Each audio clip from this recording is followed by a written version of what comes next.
All right, thanks for staying with us. We're going to start with the nation. Welcome, Mariam. How you doing? Fine, thank you. Good to have you here. on the show. And happy Eid Mubarak. Yes, I know that the traffic stopped you, but it's okay. Yeah.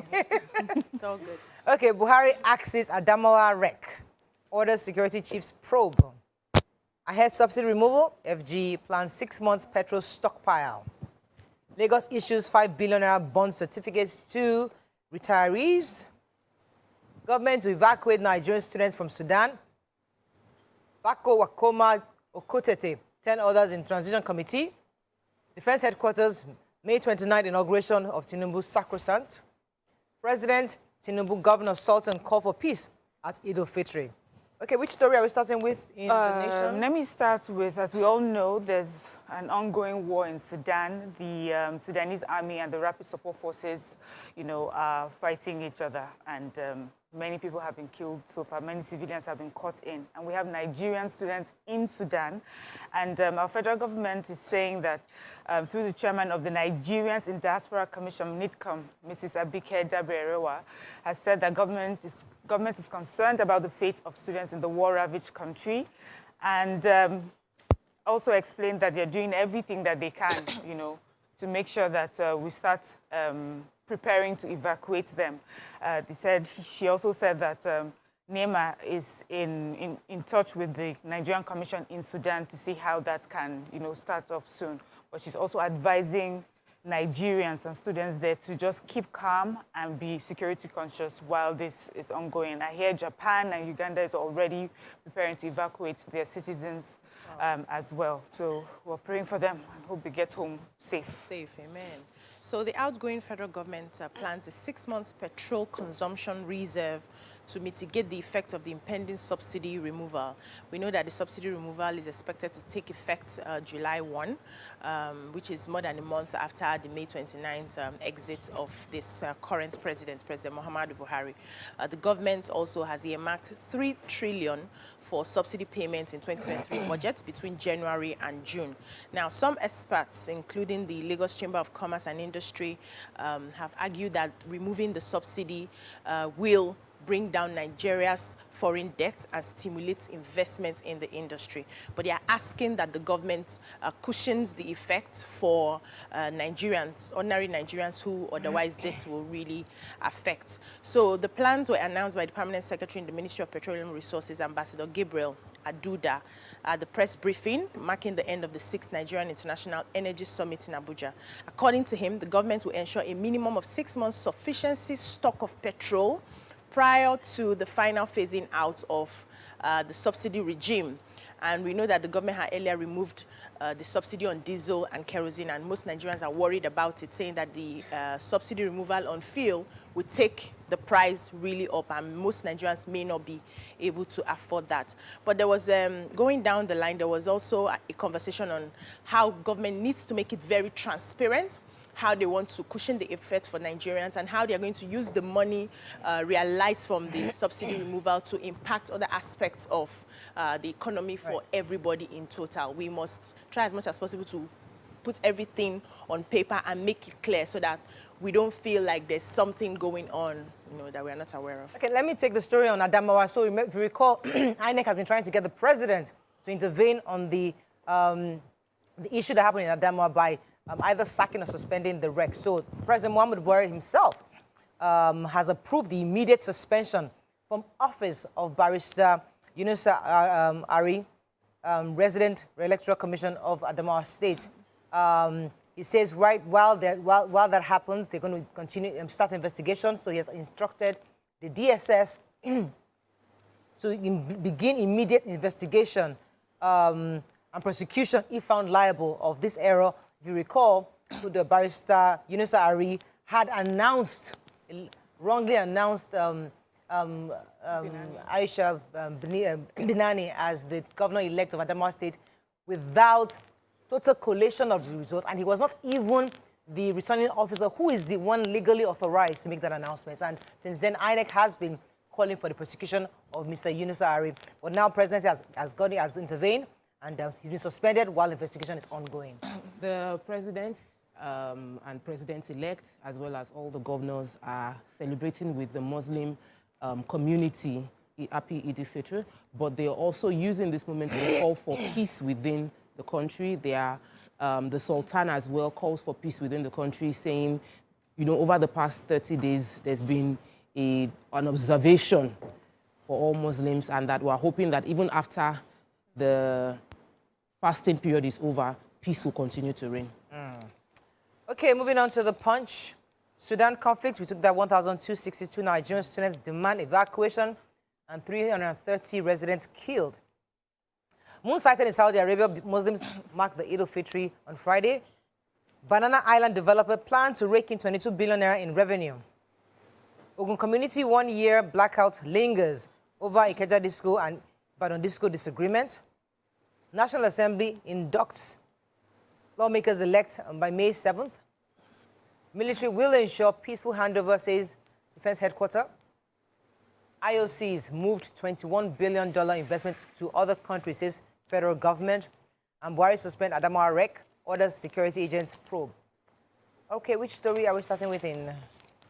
The Defense Headquarters has assured Nigerians that there will be a peaceful transition of power by the President, Major General Muhammad Buhari, to the President-elect, Asiwaju Bola Tinubu, on May 29th. The Armed Forces High Command said that the country was safe in spite of the insinuations by the United States of America.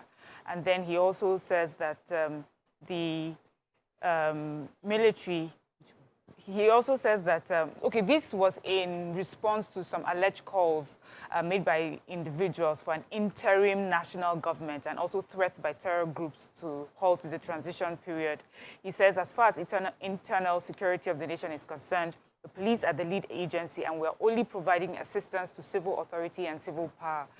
He goes ahead to say that I equally assure you that the intelligence community are working round the clock just as the armed forces are working to ensure there's peace and tranquility. So he's given us quite a lot of assurances that it will be peaceful. And as of right now, what they have on ground, giving intelligence, we have nothing to worry about security-wise, and they are on ground. He says that they're also aware of things that are about to happen, and they stop that in the process. And for those who even go as far as ahead to carry weapons from one point to the other, they have caught a few of those ones. They've been arrested.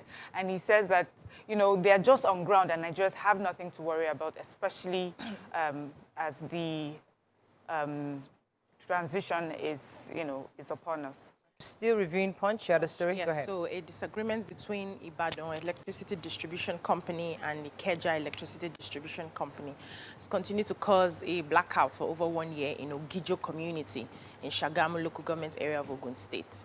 So the Ologijo of Ogijo, Oba Kazim Badamusi, alongside landlords and residents in the community, were seen to be lamenting the development, and they're appealing to the power firms to restore power in the community that they have been experiencing this blackout since February 2022.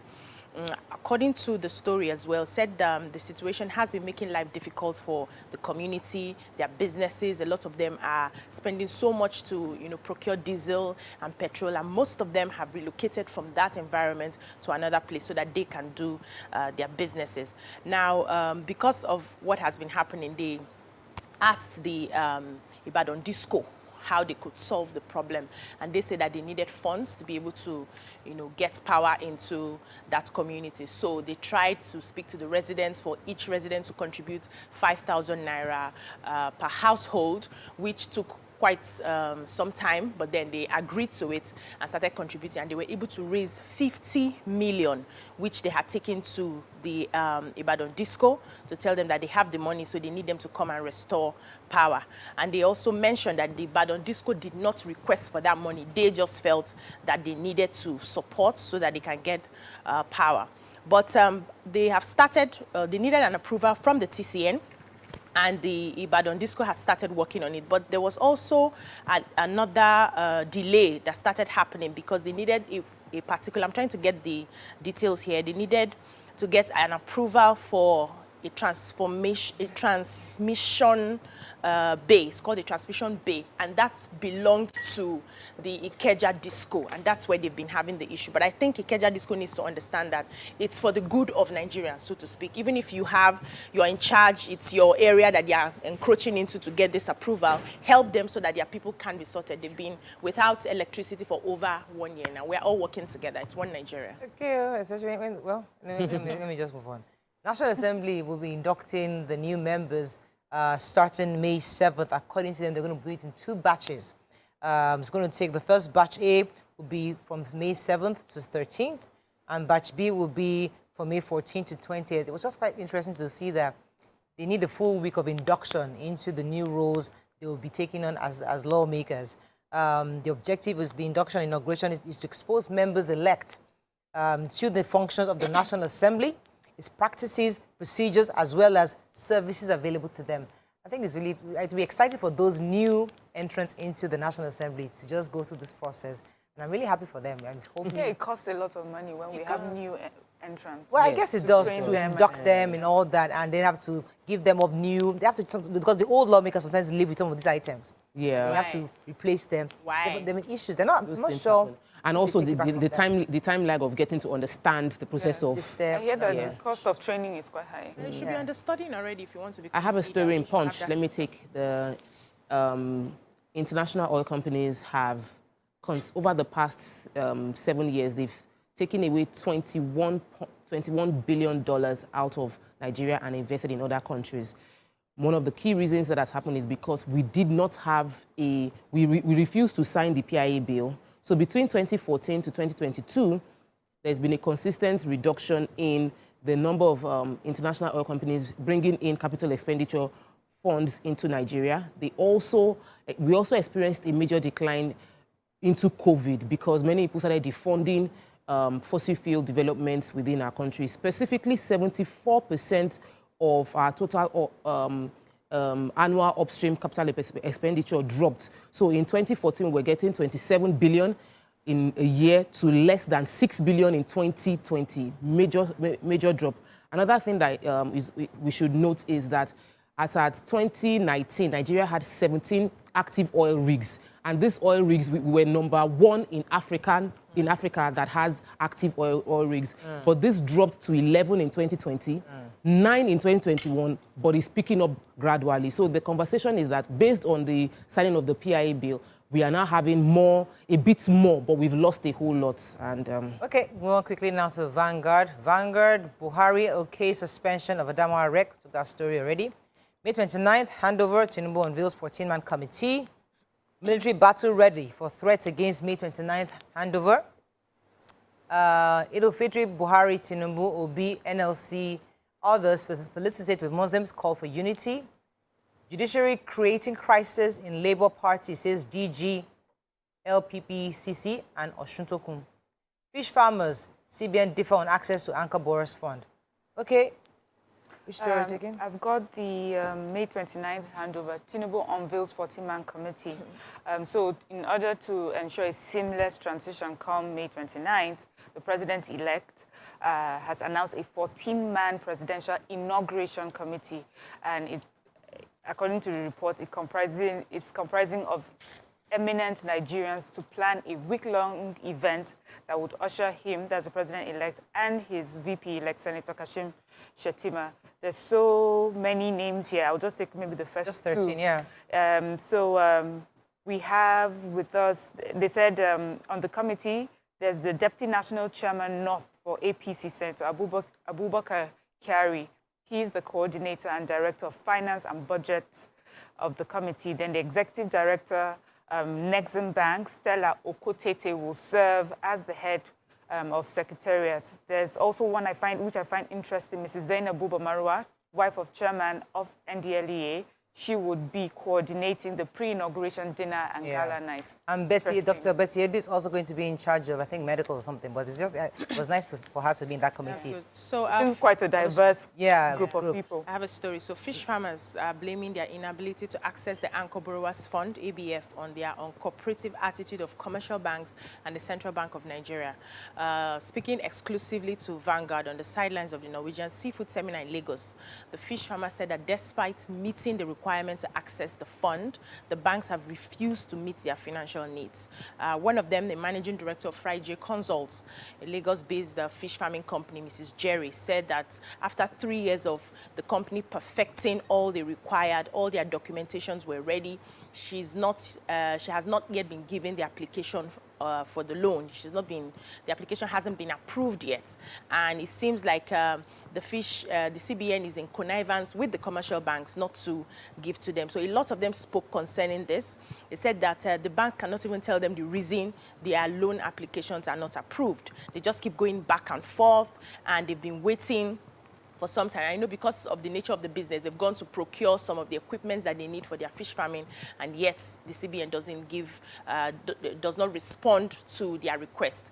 And also, some of them said that they know that the CBN focuses on where they get majority of their collateral. You need to come with something tangible where they make more money, but they need to understand that fish farming is different. And the government so far provided like some bodies to stand in as collateral, but CBN and the commercial banks are not paying attention to them. CBN, on the other hand, said that, we have given money to some of these farmers, and it was difficult to get them to pay. We had to start setting up committee after committee to handle the matter. I want to take the Labour Party story. So the Director General of the Presidential Campaign for the Labour Party, Chief Akin Oshutokun, spoke yesterday and said that the crisis rocking Labour Party was purely based on the judgment by Justice Hamza Mauzu. Said that the party was stable, everything was going well until some people took a case to him. And rather than the judge, who understands the situation, looking at the caliber of people that brought the case to him, should not have said that the statement by the judge, which, let me quote the statement, said the judge said that the Labour Party chairman and the ESCOs should stop parading themselves as national officers of the party, which is what they believe created the crisis, that the judge should have been more discreet in how he handled it, that the only issue had been that judge statement. If he didn't make that statement, there was no crisis in the party. Okay, Nigerian Tribune, very quickly. Let's find a story of not taking. Buhari approves suspension of REC. Bandits have taken over 6,000 square kilometers of our land, says Sokapu. Rainstorm kills 6 sweeps boy away in Delta. Government killed 2 immigration officers, university lecturer in Taraba. Man kills himself with insecticide over family desertion in Warri. Naira redesign, we lost 50 billion naira to egg glut, says poultry farmers. FG concessions on nature port. And you are more responsible for Benue killings autumn blast presidency. Let me take the story of this man, Mr. Ogheneovo. He killed himself because his wife and children deserted him. According to neighbors, his wife and children left him in January, and since then, he has been almost different from his usual self. According to the story, he said that his wife left him possibly because of his addiction to alcohol and constant battery. And when she left him, the court said that his wife could no longer condone the abuse, and she left. But she left with her eldest son just to be with the father. However, on this particular day, the man tried to call his eldest son several times. He didn't answer the man because he was busy in his shop. Just for him to get back home in the evening and realize that the man had drank insecticide and killed himself. According to the boy, he had tried to kill himself sometime back, a few weeks back, with hanging, but they couldn't get him help, and now So it's a mental health issue, and this is a situation where men especially must seek for help.